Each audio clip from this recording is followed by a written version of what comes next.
Pakistan cricket team کا جنوبی افریقہ سے بدترین شکست کرنے کے بعد عمران خان نے پرانے کھلاڑیوں کو واپس ٹیم میں لانے کا فیصلہ کر لیا۔ کون سے کھلاڑی ٹیم میں آئیں گے آپ کو ہم اس ویڈیو میں بتائیں گے۔ ویڈیو میں مزید آگے بڑھنے سے پہلے آپ سب سے پہلی گزارش کروں گا، اگر آپ نے ابھی تک ہمارے اس چینل کو سبسکرائب نہیں کیا ہے تو چینل کو سبسکرائب کر لے اور ساتھ ہی اس بیل آئیکن پر کلک کرے تاکہ ہر آنے والی نئی ویڈیو کی اپڈیٹ سب سے پہلے آپ تک پہنچ سکے۔ جوہانسبرگ ٹیسٹ میں جنوبی افریقہ نے پاکستان کو جیت کے لیے 381 رنز کا ہدف دیا، جس کے جواب میں قومی ٹیم 273 رنز ہی بنا سکی اور یوں انہیں 107 رن سے شکست کا سامنا کرنا پڑا۔ یہ نہیں، اس میچ سے پہلے پاکستان سیریز بھی ہار گیا تھا اور 3 میچوں کے سیریز میں پاکستان ایک بھی نہیں جیت سکا۔ یوں لگتا ہے کہ پاکستان کے برے دن شروع ہو گئے ہیں، لیکن وزیر اعظم عمران خان اس بات کو ماننے کے لیے قطعی تیار نہیں ہے۔ وہ ٹیم میں کچھ زیادہ ہی تبدیلیاں کرنے کے لیے بہتاب ہے۔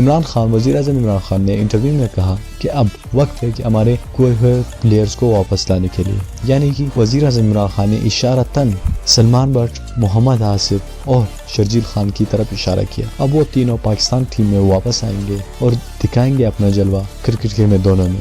تو دوستو، یہ تو کافی خوشخبری کی بات ہے، کیونکہ سلمان بٹ اور محمد آصف نے اپنی سزا کاٹ چکی ہے، اور میں آپ کو بتا دوں کہ یہ محمد آصف، سلمان بٹ اور شرجیل خان ایک سازش کے طور پر ٹیم سے نکالے گئے تھے، لیکن عمران خان اب انہیں ٹیم میں واپس لانے کے لیے بہتاب ہے۔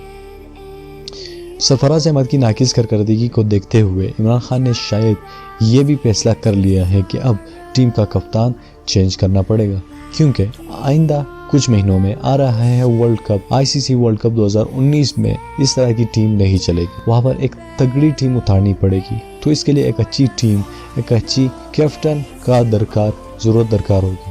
تو اس کے لیے بھی سلمان بٹ ایک اچھے آپشن ہے۔ اس کے علاوہ سلمان بٹ کے علاوہ شعیب ملک، جو کہ ریٹائرڈ ہو رہے ہیں ICC ورلڈ کپ کے بعد، تو شاید ہی شعیب ملک اس بات کو مان رہے ہو کہ اگر وہ ٹیم کے کپتان بن جائے اور ورلڈ کپ جتائے تو اس کے لیے ایک اچھی بات ہوگی۔ تو شعیب ملک بھی خاصا محنت کر رہے ہوں گے اس بات کے لیے۔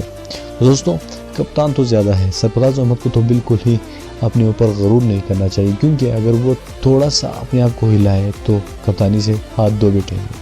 تو اس پر آپ کی کیا رائے ہے، آپ ہمیں کمنٹ کر کے نیچے بتائیے، اور ساتھ اس ویڈیو کو لائک کریے، ہمارے چینل کو بھی سبسکرائب کریں تاکہ آپ کو ہر آنے والی نئی ویڈیو کے اپڈیٹس سب سے پہلے وقت پر پہنچ سکے۔ میں ملتا ہوں آپ سے اگلی ویڈیو میں، تب تک کے لیے مجھے اجازت دیجیے۔ اللہ حافظ۔